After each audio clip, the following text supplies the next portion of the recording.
Yeah, well, I started in 1987 with Simon at the Academy at Goulburn as a fresh-faced 19-year-old from the country. I didn't really know a lot about anything. Basically went straight to Lismore from the Academy at Goulburn. It was really quite an eye-opener. I knew it was going to be, but as a 19-year-old kid, I didn't really know much. Just give them a gun and handcuffs and off you go. A lot of the time you were sort of working with a senior officer, and that'd be it. Like you'd be the car crew and just go and do around and do all the jobs. And then on night shift, there'd be 4 on the shift. And, like if you're in the station, you're doing the front counter, you're answering the phones, doing telexes, checking on the prisoner every half an hour. So that was pretty interesting. Spent 9 years there. Sort of worked out that no one was getting promoted, so decided to come to Sydney. Went to Waverley. 1995, I think it was, and that was pretty good. Nice spot to work. Obviously at Bondi Beach. Really good mob of blokes and girls there. When the Olympics came around and went into the public order riot squad, spent 3-4 months full time working at the Olympics, which was a real highlight for me. Just doing security. Bomb searching, crowd control, and basically seeing a number of events. And thought winning gold was a big thing. Still remember it to this day. It was pretty incredible actually being there on the police. Got promoted in 2002 to sergeant. Went to Hurstville. Did a lot of relieving as a duty officer there, with just mainly supervisory work, teamwork. In charge of teams and just responses to, because it's a pretty busy place in the early 2000s. Started to have a bit of trouble around personal life and trying to manage it all, and sort of basically tripped over. In 2009, walked out the door. Spent a while sort of getting myself together, and took about 2 years to get out of the place with post-traumatic stress. Started my own business because I didn't think I was employable. Worked away at that doing maintenance and working on building sites with mates, doing work health and safety stuff, albeit not with all the right qualifications, but learning along the way, common sense. On building sites, trying to protect the young people on the site. Sort of got getting a bit older now, so worked out that I didn't want to be lugging things around and doing heavy lifting in my mid to late 40s. Started applying for jobs. Had real dramas getting a resume together to a point where it was going to be successful to get over the line, and got knocked on the head for interviews that I thought like were under my level and expertise. I had background training in HR, so I could sort of tick that box. Just kept on getting no's. And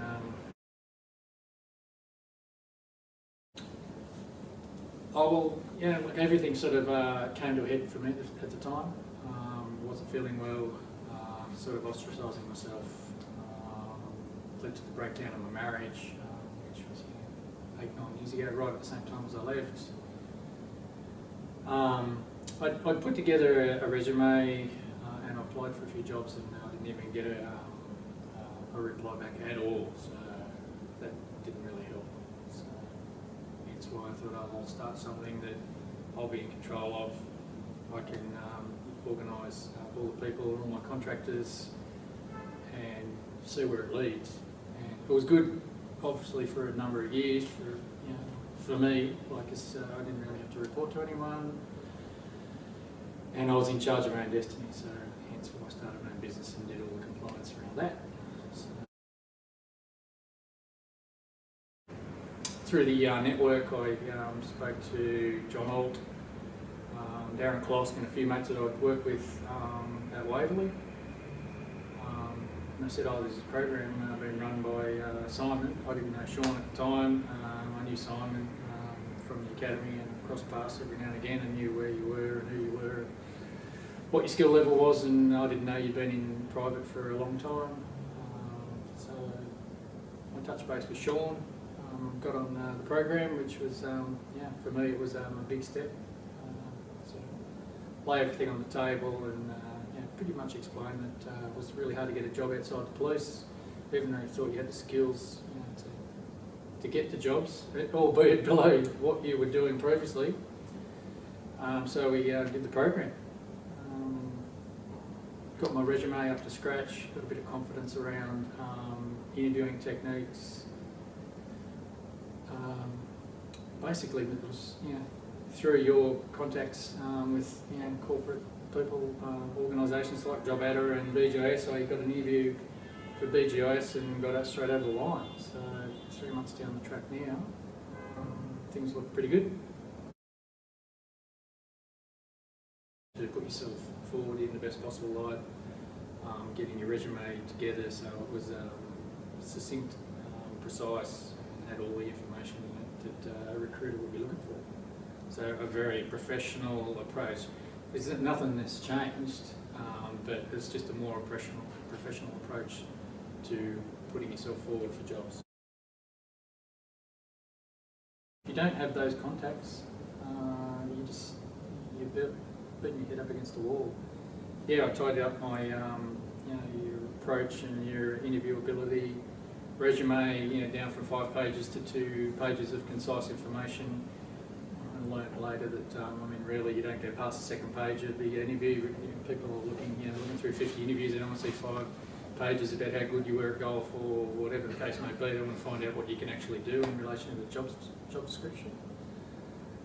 So walking into the environment that I walked into in the BGIS, it was a conversation like we're sitting here now, basically. It wasn't really about what your skills were and answering questions that they sort of pre-organised. It was they wanted to know what I was about, whether I'd fit into the group of people that are currently working there. So I was able to talk for an hour and a half just about anything in general. It really wasn't a structured approach to what do you know about team leadership, what are your skill levels in relation to work health and safety, what happens if someone trips over and breaks their leg at work, what are the responsibilities in relation to workers' compensation, which generally what they are, but it just wasn't like that. So the end that you guys created was critical for me.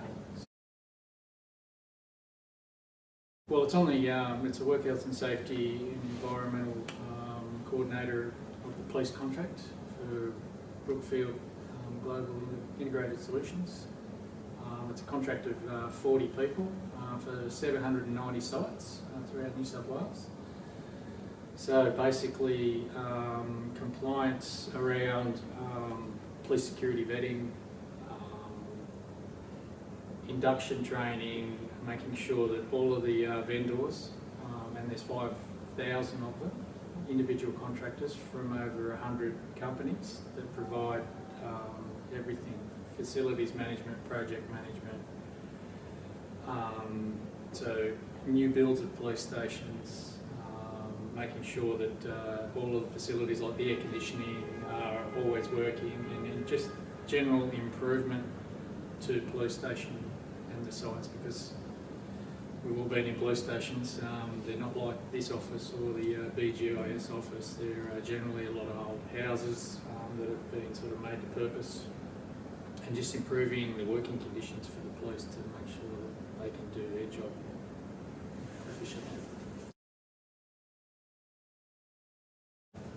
Well, you don't know the culture. When you go to an organisation, you've got no idea how the ins and outs and work and how to behave.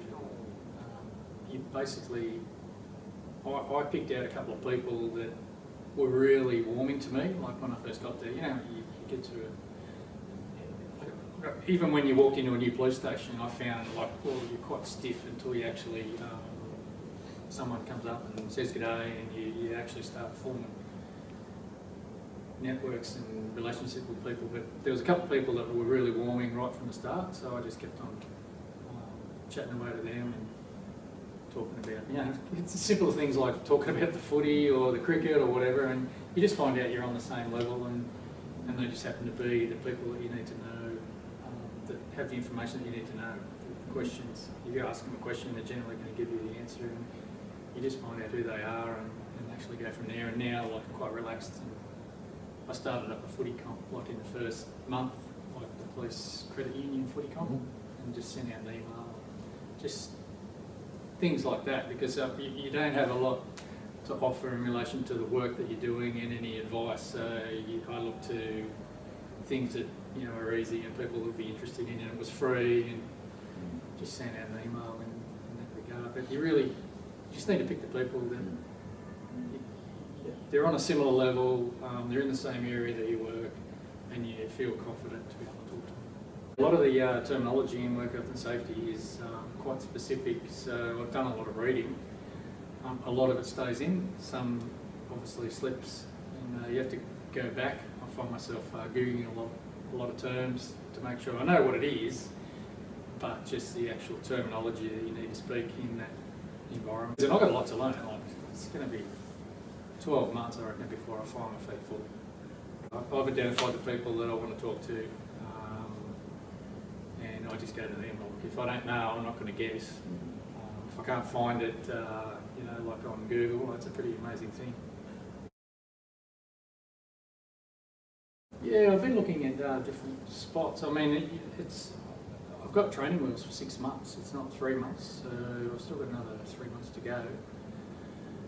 Yeah, there's plenty of provision to move within the company, and they're always sending out opportunities to like be internally filled, because they obviously offer it prior to going further out into the community. But yeah, there's definite corporate roles that I'd like to do. I like the idea of the project management side of it more than the facilities. I like a project to be able to look at, find the best way to organise it, and then do all the steps to completion. So, yeah, no, it's been it's really good. Like I've got into a routine of getting on the train, like 6:15 in the morning. You get organised on the train, catch up on all your emails. You sort of get into more of a routine, which is good for the psyche, as opposed to slaving away on the tools outside in the sun. It's just it's a lot easier. Family life is obviously a lot better, and just the interaction with people and people on your team. And it doesn't really matter who they are. Like we work in this open plan where everyone is together. So half the time I'm sitting next to the chief executive of the whole organisation. You just talk to him like you would talk to anyone else, like one of the other project managers or one of the facilities managers. Life is a lot easier. You just got to, you can't force people, they've got to be ready, I think, but I think if you provide the advice and you show them a video like this one, so going from down here to sort of right up to where you were, like when I was in the police 15 years ago,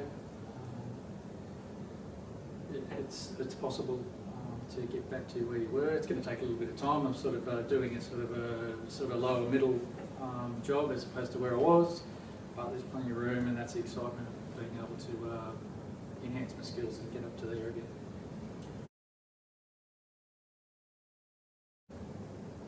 It's just another organisation.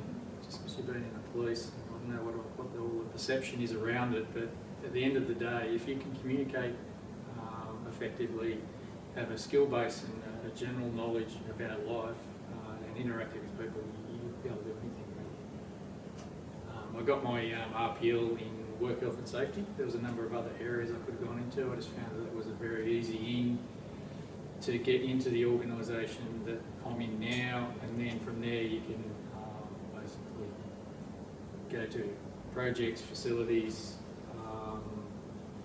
maybe not IT, but those areas, that's what the core business of BGI is all about.